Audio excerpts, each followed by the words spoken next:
What's up, you guys? So here we go. I'm gonna go ahead and demo the doggone bicycle crunch. Classic movement in the fitness industry, okay? Again, this is a movement that is constantly just totally botched. So this is how we start with the bicycle crunch. Again, less is more, baby. We're gonna go knee on top of the hips. Fingertips are behind the head. Relax the neck. Act as if you have an apple underneath your chin and you have to hold it there. Elbows are back, toes are pointed to the knee, hips are rolled under, entire spine is super glued to the floor, and I want you to think opposite shoulder to knee.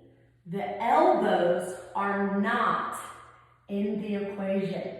Opposite shoulder to knee. You don't need to actually touch the knee.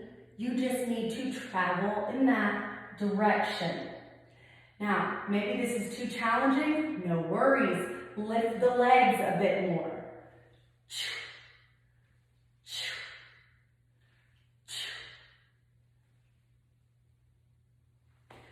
I really hope this helps. Again, less is more.